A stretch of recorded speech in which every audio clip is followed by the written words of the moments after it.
yeZimbabwe tinokuchingamidzai zvekare kune chimwe chirongwa pano paZim Facebook Secrets and Confessions. Kuri sei kwose kwamungava muri kumativi mana enyika tadzoka nawo ma-secrets nema-confessions.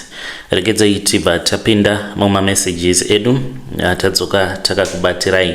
Message yedu yekutanga yakamira sokudai somu yanzi mukomana ndapota hangu ndiri kukumbira nemabvi nemagokora, please pinky promise kuti hamuzomboburitsa zita rangu chairo kana kundifumura muchitaura zita riri paprofile panapa paTikTok, nekuti ndiyo TikTok yangu yoga. Ndangoti ndige ndichingoshandisa iyoyi account kuti ndige ndichikutumidziraiwo confession yangu. Ndingazonyarire-piko kana vanhu vakazotanga kutsvaka profile yangu. Ndingadelete hangu profile yacho apa ine mapictures nemavideos angu kubva kudhara, kubva pakatanga TikTok. Ndine zviri kunditambudza mumwoyo mangu, ndokusaka ndauya pano kuti ndinge ndichizoreurura. Ndiri kureurura mugore rino ra2026 nekuti upenyu hwangu uri kuita sekunge wasvika zvino pamharadzano. Muna December wegore rino ndiri kutarisirawo kuti murume wangu akandibvisira mari. Murume wangu uyo wandichati Tinashe Mupfumi. Tinashe Mupfumi anogara kuLondon. Wedding takatoronga madates and everything zvakatoitwa, mbatya takatotenga, asi pane secret iyo iripo yaasingazivi, secret yandakachengeta mumwoyo mangu, secret yandisingazivi kuti ndoshare naye here about chibereko changu. Mukomana kubva muna 2017 kusvika nhasi handisati ndakamboenda kuperiod, handichazivi chinonzi period. Sezvinonzi chibereko changu chakazooma kudhara kana kuti chibereko changu chakabiwa nezvikwambo. Tinashe iye anoda vana zvisingaiti, ane zvikonzero zvake. Anoti muna December anotarisirawo kuti tichingopedza kuchata, even patinobva kuhoneymoon anoti at least dai tikazobvawo kuhoneymoon iwewe watova nenhumbu. Ari kuda zvinhu nechimbi ari kuda vana because iye akura. He was once a married guy. Mukadzi wake akabva achizoenda kune imwe nyika nevana, saka he no longer have access kuvana ava. Saka inini ndinoziva kuti I am going to disappoint him because chibereko changu hachichakwanisi kutakura chinorarama. Chibereko changu chava kungotakura rufu chete. Chibereko changu hachichashandi uye ndinoziva chikonzero chacho. Zvakabva mukuda pfuma yembinga yandakasangana nayo muna 2016 munomu muJoburg umo mandichiri kugara. Ndakasvika muSouth Africa. Pandakasvika muSouth Africa mainge muri muna 2013. Ndakasvika munomu ndichibva hangu kuZimbabwe. Ndainge ndiine tarisiro yekuti Joni yainge ichazondipa upenyu wainge huri nani, asi mukoma ndichingosvika muJoni no mapepa upenyu hwainge hwakaoma. Ndakambogara neimwe relative yangu, ndo pandakaona kuti muSouth Africa hamuna chinonzi hama. Kana uine hama yakakutora ikagara newe zvakanaka muno muJoni, chitotenda Mwari nekuda kwehama yako iyoyo. Vamwe ndivo vakadzimirwa mafoni. Kutodzimirwa foni ndinoona sekunge zvitori nani because inini handina kudzimirwa foni. Neimwe cousin sister yangu akatouya ndokutondikamuchira akanditora akaenda neni kulocation kwaainge achigara. Ndava kulocation mukomana akatondiudza fair and square akati muJoni hamuna chemahara, unotofanira kutoti unge uchitoshanda. Apa ndainge ndisina kana mazuva kubva zvandainge ndakasvika muJoni. Ndikati ndichiri kutsvaka basa, akanditi kana varume futi kuno kuJoni varume tinenge tichitoti utori kubasa. Saka akange ava kunditsvakira varume avo vandainge ndichirara navo. Ndava kuita sekunge munhu anotengesa muviri wake. Kwava kubva ndichizobva pamba pake. Ndainge ndava kungoitawo zvimapiece job ndichigarawo nemamwe mashamwari angu avo andainge ndava kuwirirana nawo, sezvo situation yangu mulocation hakuna ainge asingaizivi. Ndainge ndichingoita move from one house to another nekuti kugara nemunhu anotanga achagara newe zvakanaka, but kana akaona kuti hauna basa rauri kuita, hauna mari yaunouyawo nayo, kana ukabuda munhu anozotanga kunyunyuta. Apa ndaitanga kufunga amai vangu vandakasiya kumusha nevanin'ina. Apa ivo vaitarisirawo kuti kuSouth Africa zvinhu zvangu zvainge zvichazofamba zvakanaka, asi chokwadi nyaya yange iripo ndeyekuti zvinhu zvainge zvakandiomera. Saka ndakazotanga kuwirirana neimwe friend yangu uyo wandichati Tari, ndiye aindisimbisa. Tari ainge ari munhu ainge aripo, ndakatombogara naye Tari uyu. Vainge vachitova neturooms dzavo dzavainge vachiloja, asi nhamo yainge iripo yainge iri yekuti Tari uyu murume wake ainge akandisvitsa shoko akanditi, Noma, ndinokuda, but ndikati inini handikudi because uri murume webest friend yangu. Akabva achizoita kuti ndinge ndichizodzingwa pamba naTari. Tari akauya kwandiri akati, Nomsa, inini zvakuti ndinge ndichigara newe handichakwanisi because murume wangu ava kucomplaina kuti panapa uri kuuya nevarume vakasiyana siyana. Saka varume vakawanda vainge vachiuya kwandiri sezvo ndainge ndiri munhu ainge ari single. Varume vemujoni vanenge vachitoda nezvako. Saka ndo advantage iyo yakazotorwa manje nemurume waTari, akaita kuti Tari ange achindidzinga pamba pake. Ndainge ndaneta nekungogara mudzimba dzevanhu. Muna 2016 ndo pandakazopinda mune rimwe group repa WhatsApp. Ndakapinda mune rimwe group, ndakapinda mumagroups akati one day ndichitsvakawo basa. Ndakapinda mune rimwe group rainge rakanzi Zimmaids, rimwe rainge rakanzi Zim Job Seekers muSouth Africa. Mugrupu umu ndingangoti magrupu awa ainge ari magrupu evamwe amai ava vandichati amai rumbi. Aiva admin uyo ainge atori nebitterness, aitongovawo nedzimwe hasha dzainge dzisinganzwisisiki. Aingokudzingira kanyaya kadiki diki, vaidzinga munhu wose aitaura zvisina basa kana kungoadvertisa magroups avo. Ndaingogara ndiri kumateresi ndakanyarara mugrupu umu kunge mbeva ndichingoteerera hangu izvo zvainge zvichitaurwa nevamwe. Zuva nerimwe zuva pane umwe murume uyo wandichati Trevor Team. Trevor uyo akapinda mugroup. Trevor ainge akatosiyana nevamwe varume avo vainge vachipinda mumagroup because vamwe vaiti kana vakapindamo imomo vaitanga kutumidzira mavideos eporno kana kuti kungofamba muma DM evanhu vachipfimba vakadzi. Apa tainge takapindiramo mugroup imomo kuti tinge tichikwanisa kuwana nekuwaniswa mabasa. Trevor uyu aingonyora achiti, inbox me, I can help you with jobs because I have links. Ndakafungidzira kuti Trevor uyu ainge akatotumwa kwandiri naMwari because upenyu hwainge hwakandiomera. Ndakamunyorera private messages usiku ihwohwo ndichimuudza kuti ndainge ndiriwo nherera yainge ichida basa chero ripi zvaro. Handina kunge ndakaziva kuti Trevor uyu ainge atori musatanist, ainge akamirira kundidya upenyu hwangu uhwo hwandainge ndasara nahwo. Trevor akaratidza kuti zvechokwadi he was a fixer ende mabasa ainge achimawana because pasina kana week kubva zvaainge akapinda mugrupu imomo kutori nevakadzi vakawanda avo vaakapinza mabasa vaizomubhadhara after apinda basa. Akatsvakira vanhu vakawanda mabasa. Ininiwo ndaingogara ndichingomupa pressure. Akanditsvakirawo basa as a domestic worker mukati memazuva mashoma. Ndikabva ndachizotanga kuwana mari, ndikakwanisa kubhadharawo rent. Ndikabva kwandainge ndichigara, tainge tava kugara as a syndicate tichiloja umwe mukuku nevamwe vakadzi 4.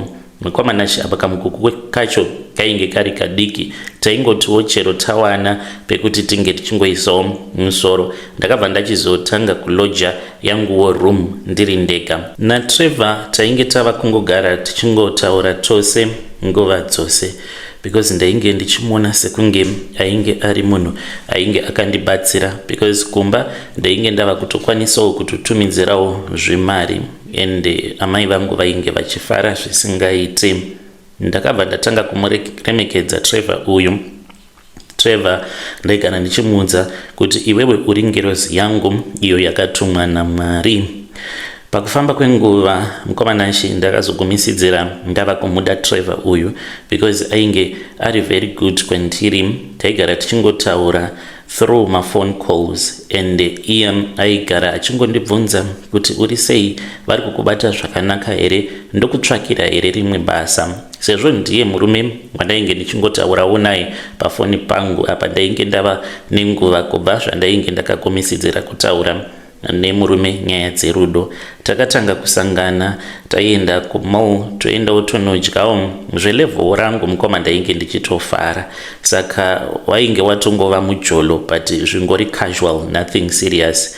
Handina kumutora semurume wekuti ainge achazondiroora because Trevor uyu ainge ari wechikuru, asi ndainge ndakachiva mari yake. Trevor aipfeka hembe dzinodhura uye zvekare aifamba nemotikari dzinodhura, like ipapo pane paakazotenga Isuzu New One double cab yainge yakabatana. Kunyangwe basa rake rainge risina kujeka, but taiti kana tikaenda kuma outings mashandisiro aaita mari kana matips awo aaipa mawaiters murestaurant matinenge tiri vanyatsokona kuti ya apa paita zvembinga ine mari. But rake basa chairo chairo raainge achiita ndainge ndisinganyatsokuziva. Nerimwe zuva takati taenda zvedu kuSouthgate Mall, tichidyako tiriko kuSouthgate Mall, Trevor ndipo paakabva achizondiudza mamwe mashoko awo akandivhundutsa mumwoyo. Akati, Noma, unozviziva here kuti pane rimwe side hustle iro randiri kuita. Side hustle iri ndiro rinondipa mari yakawanda kudarika zvimwe zvimabasa zvandinoita. Ndakati, okay. Ndakamubvunza kuti chii.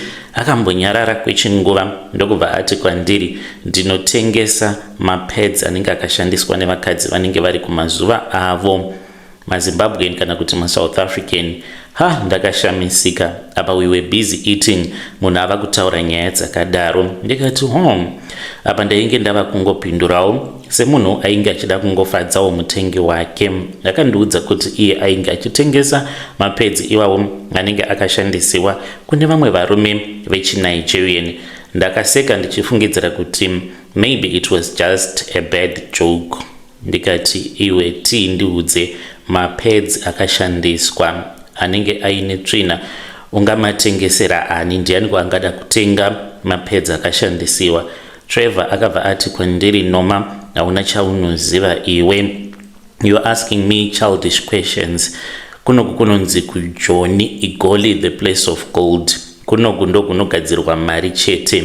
Chero mukadzi akaunza pad rimwe chete rinenge riine ropa rake anowana mari kana yerent yaanokwanisa kushandisa achibhadhara mari yerent yemwedzi miviri. Saka pandakanzwa nyaya iyi mukomanashi ndainge ndichida, but ndakangonyarara zvangu. Ndakaramba ndichingofunga nezvazvo. Ndo pandakabva ndachizotanga kutaura hangu naTari ndiri kubasa paphone call. Ndikati, Tari shamwari, pane nyaya iripo. Akati kwandiri, ndiudze inyaya yeyi. Ndikabva ndati, Tari, ndine umwe musikana, so musikana uyu ndakasangana naye paWhatsApp. Musikana uyu iye ari kuti pane umwe murume uyo anoita zvekutenga mapad ake, kana achida anokwanisa kumutengesera mapads ake obva achizomupa mari, asi anofanira kunge ari mapads awo anenge akashandisa apo paanenge ari kumazuva ake. Tari akati kwandiri, Noma, siyana naye munhu iyeye nekuti ane pfungwa dzisina kunaka, ko kana mukazoshandiswa nemasatanist. Asi inini ndakabva ndatongo ignore advice yandainge ndakapiwa naTari. Ndainge ndisingadi kuzviita because ndaitya. Of course I knew kuti hazvisi zvinhu zviri normal kuti unganzi unorarama nekutengesa ma-used pads ako, but nekuda mari mukoma, nekuziva kutambudzika kwose kwandainge ndakaita uye zvekare nenhamo yandainge ndakasiya kumusha, ndakabva ndachizoti nerimwe zuva mukomanashi ndakaratidzwa vamwe vasikana avo vainge vachitodriva motikari dzainge dzichitodhura. Takaenda kune kamwe kafunction. Trevor akanditi, uri kuona musikana uyo neuyo neuyo. painge paine maSouth African nemaZimbabwean vaifamba nemotikari dzinodhura. It was an outdoor function. Ndikati inini ndikudawo life yakadai. Akanditi kana uchiida noma unokwanisa kutovaka kana imba kuHarare mukati megore rimwe chete, ingoita zvinodiwa naKola. Ndikati Kola ndiani? Trevor akabva achizondiudza kuti Kola ndiye muNigerian wacho uyo ainge achitenga mapads, akati ndichakutora nerimwe zuva ndichaenda newe kuna Kola. Ndakazomuudza ndiri kumaperiods ndikati inini ndikuda kumbokutengesera mapads angu ndibona kuti ndezvechokwadi here. Akanditora wainge kuri usiku ndokubva achizoenda neni kuYeoville kune umwe muNigerian uyo wandichati Kola ainge ari murume wechiNigerian asi ainge ari mbeveve uye zvekare ainge achiita zvekutongotaura zvake nemasign language but handina chandainge ndichimbonzwisisa. Saka pose pataienda kunomuona Trevor ndiye aiturikira everything. Kola semunhu ainge asingatauri aingoita masign language. Trevor akabva andiudza kuti Kola ainge achiti this is pure business, my girl. I do not want someone who asks me a lot of rituals. I just love a woman who asks me about the price tag, then she keeps quiet. Ipapo mukomanashi ndakamira pamberi pake Kola. He was sitting close to his office desk. Apa ainge atori zvake pafone. Ndipo apo pakabva pachizopinda umwe musikana. Panguva yacho iyoyo ndainge ndichiri kufunga nezvazvo kuti should I go ahead nekutengesa mapads ake. Pakapinda umwe mukadzi ainge ari muXhosa. Mukadzi uyo ainge achiita kuglowa, akapfeka hembe dzinodhura. Apa ainge ari wechidiki, maybe 2 years younger than I was. Mukomanashi apa inini panguva yacho iyoyo ndichitanga kufunga kuti kana umwe munhu ari around 17 kana achikwanisa kuita zvinhu zvakadai koinini. Saka muXhosa uyu akasvika akataura naTrevor, vakataura zvekare naKola. Then ndokubva ndachizoona Kola achiburitsa rimwe zistake remari ainge ari marands akarigadzika patable. Ndokubva anyemwerera zvake achinongedzera. Musikana uya muXhosa akafamba akaenda akanotora mari iyoyo. Ndokubva angoti thank you kuna Trevor. Kwava kutobuda akangonditarisa kubva kutsoka kusvika kubvudzi rangu akangodzungudza musoro. Zviya zvokuona kuti munhu uyu atonditarisira pasi because ipapo ndaitongopfeka zvimwe zvimahembewo zvandainge ndichingotengawo kumakula. Pandakaona mari yakawanda kudaro ndakabvuma kupinda mubusiness rekutengesa upenyu hwangu. Ndakazviudza kuti ndichamboita zvinhu izvi kuda kwemwedzi mishoma kana 6 months. Kana ndikakwanisa kuraiza mari ndigovaka imba kumusha ndozosiya. Ndakange ndisina kuziva kuti ipapo pandainge ndava kutopinda mubusiness kutopakwa ndainge ndichazoita Kola mapads angu akashandiswa. Ndainge ndichitomupa mbeu yangu kweupenyu hwangu hwose kuitira pfuma yenguva diki diki. Mukomanashi ndakararama upenyu uhwu. Zvinhu zvangu zvakatanga kufamba zvakanaka 2017. Ndainge ndichirarama soft life iya yamunoti soft life. Mari yandainge ndiinayo ndainge ndiine mari yakawanda. Dzimwe nguva ndaiseka because ndaiti ndikamuka ndaiona pafloor paine mari inenge yakaita kuwaridzwa kuita kunge mashizha. Ndaita sekunge ndainge ndakadyara muti unogadzira mari mumba mangu, zvekuti kana ndichingoda mari ndaingoenda ndongonozunza muti iwoyo mashizha anoita kunge mari odonha. Ndakatenga motikari yakanaka pasina kana nguva. Kutenga motikari ndisati ndatombova nelicense. Ndakaenda kuZimbabwe for the first time nemotikari yangu. Kekutanga pandakaenda kumusha ndainge ndiina driver ainge ari muSouth African. Apa motikari yandainge ndichifamba nayo yainge iri Range Rover. Ndichinosvika kumba handina kukwanisa kuti ndike ndichivaudza chokwadi kuti motikari iyoyo yainge iri motikari yangu because ndaitya kuti vanhu vanozondibvunza kuti motikari wakaitenga kupi. Zvainge zvisingatotauriki kuti motikari yainge iri yangu. Saka ndakangoti yainge iri motikari yemurungu wandainge ndichishandira ainge achindida. vanhu vakafara, vanhu vakapembera. Ndakakwanisa kutenga stand, ndikatenga motikari dzakawanda. Ndakange ndina amainini vangu avo vainge vachigara muHarare. Amai vangu vainge vari kumaruzeva, amai vangu vainge vachirwara. Amai vangu vakanyanya kukanganisika nekuda high blood pressure because upenyu hwainge hwakaoma. Takatora nguva yakareba takangoomerwa neupenyu, saka amai vairwadziwa nezvose zvainge zvichiitika muupenyu. Ende baba vangu vainge vaine mari. Baba vangu even though vainge vaine mari but vaitosarudza kunopa magirlfriends avo mari, isusu tichitambudzika. Ndakataura naamai nini ndikati, amai nini, sezvo ndava nestand yandatenga kumabvazuva, stand iyi mukomanashi, it was not just a stand, painge patogara paine imba yainge iripo. Ndainge ndichida kungorenovata imba yacho iyoyo. Ndataura naamainini vangu ndikati, mainini, zvandava kudzokera kuJoni, imimi ndimi muchatoita project manager wangu. Ndichange ndichizokupai mari mutenga matiles, kuchinja ceiling uye zvekare nekuzoisa matiles akanaka pamusoro pemba. Imba iyi yandakavaka iri kumabvazuva. Vanhu vakafara kani vachiti, asi Nomusa, ndo zvinoita Mwari izvi. Noma hatainge tichimbofungidzira kuti ndiwe uchazosimudzira dzinza redu. Kana pari sepa social media ndaiposta mukomanashi, ndaiposta mapictures, mavideos ndichiratidza vanhu kuti iko zvino zvimanje Nomusa azosvika. Ende ndaiwanzo kuti makuseni kana ndikamuka, then I would go to Wimpy and have breakfast. Kurarama upenyu hwekuti unenge usingabiki unless kana watobikirwa namaid wako. Ndaiti ndikaenda kubreakfast kuWimpy, lunch ndaikwanisa kuenda kana kuSteers, then later on for dinner ndobva ndaenda kana kumarestaurant anodhura, ndakapfeka hembe dzinodhura. Saka Tari akatanga kundibvunza manje. Apa Tari ndainge ndisingakwanisi kuti ndike ndichimuudza chokwadi because ndaitya kuti Tari anokwanisa kuzondifumura kune vamwe vanhu vemulocation muya mandainge ndakambogara. Kana andifumura mulocation then ama yangu yobva ichizozviziva. Saka ndakati Tari andikambomuudzi kuti mari yangu iri kubva kupi. Ndakangomunyepera ndikati, inini Tari ndine murume wemunhu wandiri kudanana naye, murume uyu imbinga, ndewe kuZimbabwe.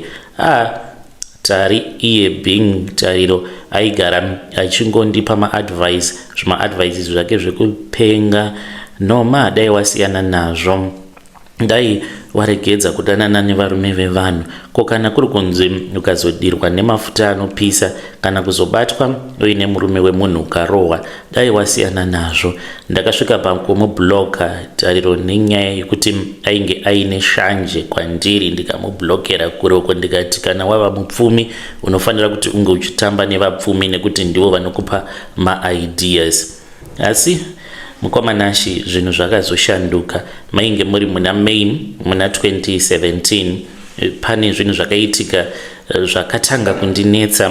Ndaiti ndikamuka makuseni ndaiona kuine chinhu chewhite chinenge chichida kubuda kusikarudzi kwangu. Chinhu ichi chainge chakaita chinyama, ndikachidhonza.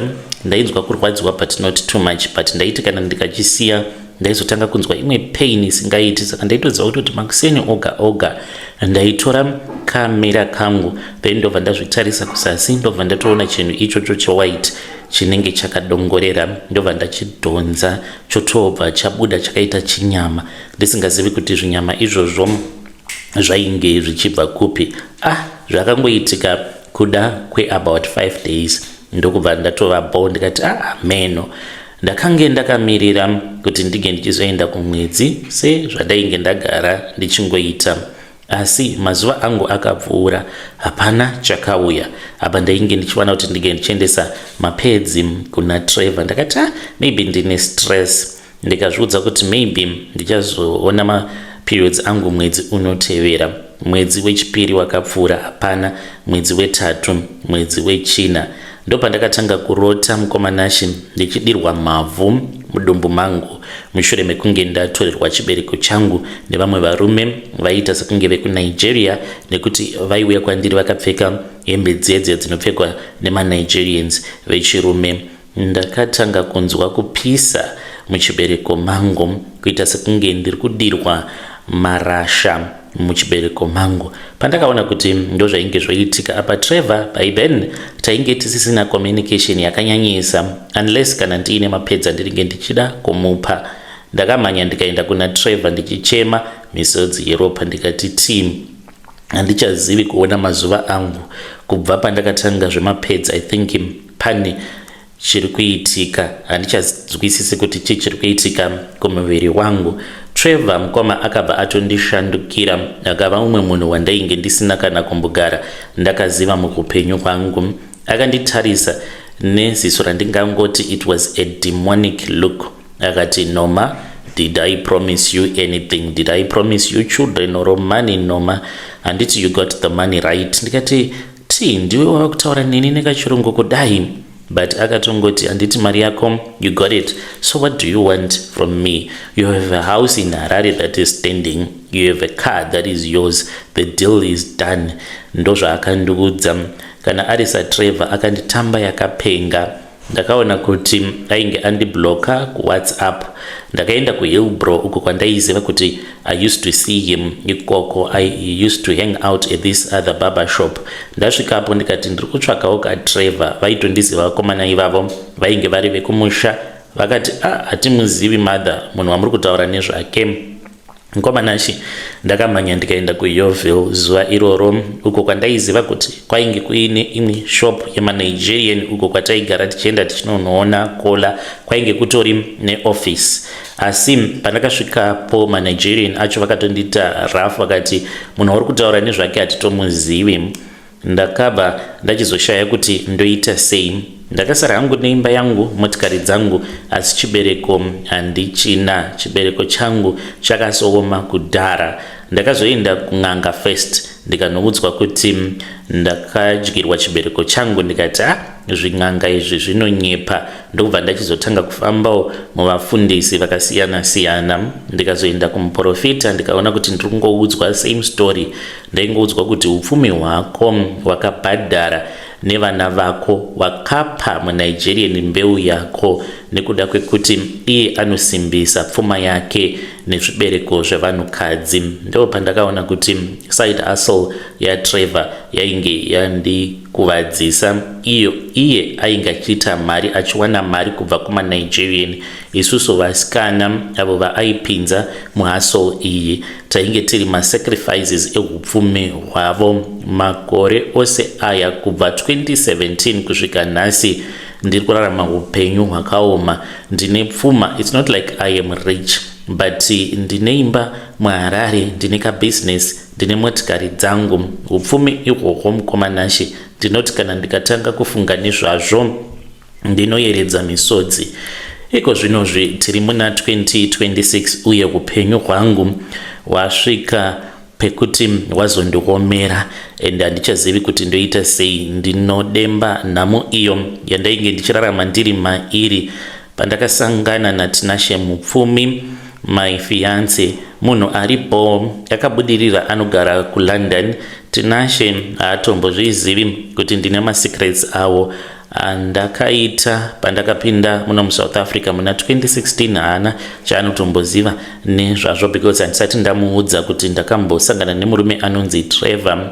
Tinashe anondida zvisingaite uye akatobvisa mari yerora gore rakapfuura ende tiri kuronga kuchata muna December gore rino 2026 uye Tinashe anoti dai Mwari vakatiropafadza zvekuti muna 2027 tinenge tatovawo nemwana, at least iye even though aine vana vake but hapana relationship sezvandakuudzai kuti mudzimai waainge akaroora akatongoenda nevana.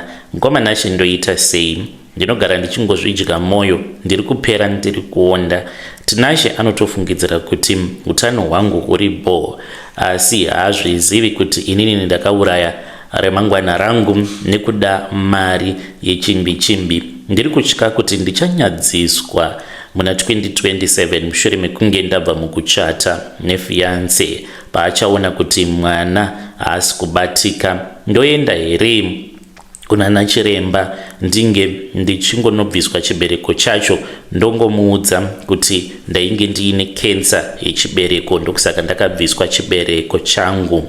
Munhu unosvika pakupererwa kushaya kuziva kuti woita sei. Marriage ndinoida ende ndakaita zvinhu zvangu ndisina kumbotanga ndagara pasi ndikafunga, because natinashe zvinhu zvedu mukomana chitakangoita tichimhanya iwo haana chaanoziva. Kana kuti ndomuudza here tinashe kuti chikonzero chekuti I am an independent woman ndokusaka akakasika kunyura murudo neni, because akatoona kuti there is no reason yekuti ndige ndichimuda. I am an independent woman, ndine imba yangu, ndine motikari dzangu, I run a successful business. Akati I want a woman like you. Ndidi mukadzi wekuti anondidira kuti ange achizowana mapepa ekugara mu-UK. Ndomuudza here kuti chikonzero chekuti ndine imba muHarare inauye kuti ndakatengesa chibereko changu kumasatanisti kunongo kuJoni.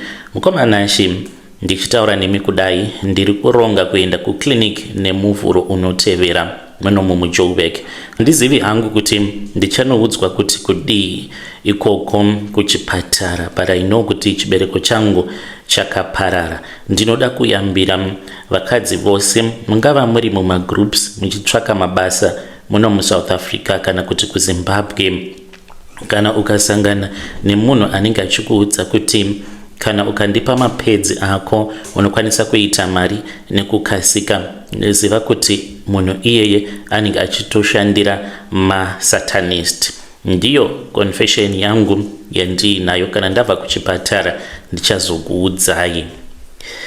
Vedare ndo message iyo yandakatumidzirwa ichibva kuna Nomsa, ngatitaurei naye Noma uyu mu comment section. Zvakangoma azvo vedubwe. Yapakaipa anzi ndakaita nguva ndichitengesawo mapedzi angu ndikakwanisa kutanga business, ndikatenga imba anzi kumabvazuva vakatorinovata imba iyoyo, but iko zvinozvi anzi handiende kumaperiods. Ngativabatsireiwo mucomment section. Kana vasingachaende kumaperiod, does it mean kuti havazofi vakakwanisa kuitawo vana here, kana kuti vanokwanisa havo kumuita mwana? Anzi ari kuUK haatozvizivi kuti ndo zviripo, vomuudza chokwadi here kana kuti kwete. Saka apa message yavo vakanditumidzira last week.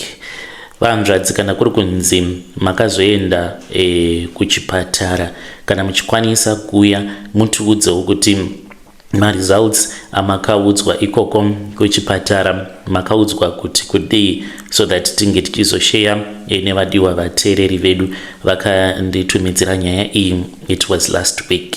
Kana muine nyaya dzamunenge makanyora kuFacebook, please do not delete them, kunyange ndikatora nguva nekuti mamessages acho anenge akawandisa.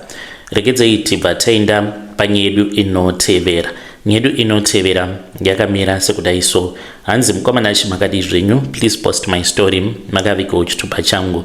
Ininiwo ndiri murume uye zvekare ndine makore 40 years ekuberekwa. Ndine umwe mudzimai uyo wandiri kufambidzana naye. Mukadzi uyu iye ari kuAmerica.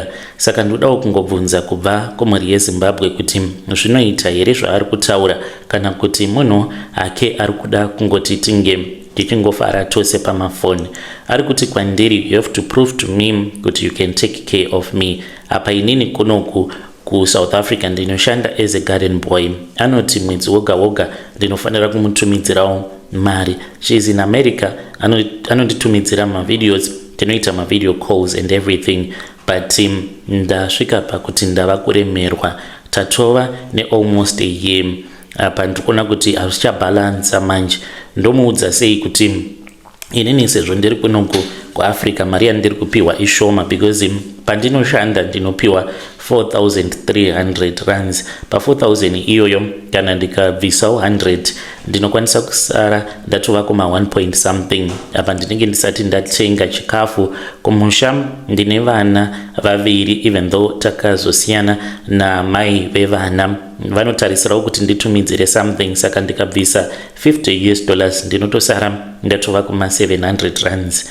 Ndo ndokunzi murume kwacho here kana kuti ari kungondipa hake punishment kana kuti munhu ari kungotambawo hake nepfungwa dzangu. Ndiyo secret yandiinayo yandiunzawo panapa pachannel penyu. Ndibetsereiwo nemazano. Ndoramba ndakabatirira paari here uyu muAmerican kana kuti kwete. Vedare ndo message iyo yandakatumidzirwa ichibva kuna mukoma vedu. Ngatitaurei navo mukoma vedu ava mucomment section. Zvakangooma hazvo vedu we. Strange things indeed they do happen in this world. Regedzai vataenda panyedu inotevera. Nyedu inotevera yakamira sekudai. Nanzi mukomana chimakadii zvenyu, please post my story makavika chitupa changu. Handisi kuti murume uyo akaromba. Ndine murume uyo wandiri kufambidzana naye. Relationship yacho it's a relationship yekuti tinongoita ma on and off. Ndakasangana nemurume uyu muna December but taingotaura tose. Takasangana mune rimwe group riri kuFacebook redating. Ndakati ndaneta nemujolo ndopa ndakabva ndachizopinda mune rimwe group rainge rakanzi Sugar Daddies Dating. Ndapindamo mugrupu imomo ndakangoona kuti vazhinji ndo vaingonyora vachingoti ndiri kutsvakawo sugar daddy. Inini ndikabva ndaisa picture ndikati ko ndinogotya kusviba magadziko nei inini ndichiteya mariva murutsva. Kwava kubva ndachizozviposta. Ndazviposta kudaro kwakauya varume hameno kuti mazana mangani vakauya kuinbox kwangu vachiti vainge vachindida. Ndikati iripo. Saka ndakazotanga kuselekta ndikati vari kure handidi, ndinoda vari padhuze. Ndakabva ndachizotanga kutaura kuda nevarume more than 30 vainge vari muno muJoburg. Pavarume ava 30 vose vakanditumidzira mapictures. Ndakazonakirwa neumwe murume uyu ndewekumusha but akaroora mukadzi muSouth African. Achitaura iye anoti nemukadzi wacho havawirirani and they don't sleep in the same bedroom. Saka semurume anodawo kupota achiva nemukadzi. Ivo kuchechi kwavanoenda vanopinda ZCC yemunomo. So the time came mukoma muna January, even though takatanga kutaura tose last year muna January ndipo pavakabva vachizoti ndabva kumusha vakati uya kuno kutinge tichimboonana. Ndikati madam varipi? Akanditi madam ivo vakaenda kuvacation nevana. Ndikati iripo. Ndakagadzirira it was over the weekend ndokubva ndachizoenda kumba kwavo. Pandakati ndichinosvika pamba pavo vanotogara ku4 ways mukoma. Pamba pacho pane mastatues ari panze. Ndichingoburuka mumotikari wainge kuri usiku. Pandakanoburutswa nebolt ndakaona chimunhu chakamhanya chikanopinda mumaruva. This is something that I really saw and it still confuses me to this very day. Chimunhu ichi chakamhanya chikanopinda mumaruva. Ndikanzwa hana yangu ichirova nevhudzi richimira ropa richimhanya. Patakanopinda mumba I was very nervous. Takati takagara mulounge ndaiona kuti kumadziro kune mumvuri waisimuka. Tainge takagara pane rimwe couch rainge riri kudhuze nekumadziro. Saka ndaitota ndichitotarisa ndichitoona kutoti pane mumvuri uri kuratidza kuti pane munhu ari kutopota achitosimuka. Zvinhu izvi pazvaiitika ndakanyara kuti ndige nichivaudza baba ava kuti ndo zvandiri kuona. Pano pakunorara takaenda kubedroom kwavo vakati tinge tichirara pamubhedha uyo kwavanorara nemudzimai wavo hazviiti. Tikabva tawaridza pasi. Ndikati baba vane respect. Takawaridza pasi kudaro mukomanashe ndakadongorera ndikaona kuti pasi pemubhedha painge paine chinhu chainge chiripo. Ndakatadza kuziva kuti yaiva nyoka here, kuti chainge chiri chimunhu here, chidhori here, but ndakangoona kuti painge paine chinhu chainge chiripo. Ndakabva ndangobatwa nehope usiku hwose. Handitombori na memory yekuti chii chakaitika. Ndakazotovhunduka the following day. Ndiri munhu anowanzokumuka every day na 5 am ndinomuka, but zvezuva iroro mukoma on Sunday ndakamuka it was around 11. Apa ivo vakatondisiya ndakarara mubedroom mavo vakatobuda vakaenda. Ndikazovafonera ndikati komuripi? Akandiudza kuti ainge amboenda kunodongorera vashandi vake. Pandakamuka ndichiti ndikuenda kunogeza mukomanashi I don't know how to explain this but ndakangoita feeling yekunzwa sekunge painge paine munhu ainge arimo mumba ainge achinditevera. ndakazoitoita zvekutomhanya ndichibva kuupstairs ndichienda kudownstairs. Kana kubika kwandakaita breakfast ndakabika ndakagara panze, ndaiti kana ndikapinda mumba ndaingofila this negative energy kuita kunge pane munhu uyo ari kunditarisa, ari kunditevera. Pavakadzoka ndakabva ndati ndava kuda kuenda kumba. Yana kana kumbondibvunza kuti why, even though tainge takavimbisana kuti we were going to spend the entire weekend together. To this day vanongotaura neni but hatina maplans ekuonana. Mari vanondipa mari yekuti ndige ndichibhadhara rent nekutenga chikafu vakatonditumidzira mukadhi rangu remukuru. I need advice vedare. Handisi kuti vakaromba but handizivi, pane zvandakangofila ndiri kumba kwavo. Vedare ndo message iyo yandakatumidzirwa ichibva kuna vahanzvadzi vedu. Ngatitaurei navo mucomment section, zvakangooma hazvo vedu we. Yo pakaipa. I want to thank vose avo vanokomenta mucomment section. Thank you very much for your comments. Ngatisanganei zvekare mune zvimwe zvirongwa zvinotevera.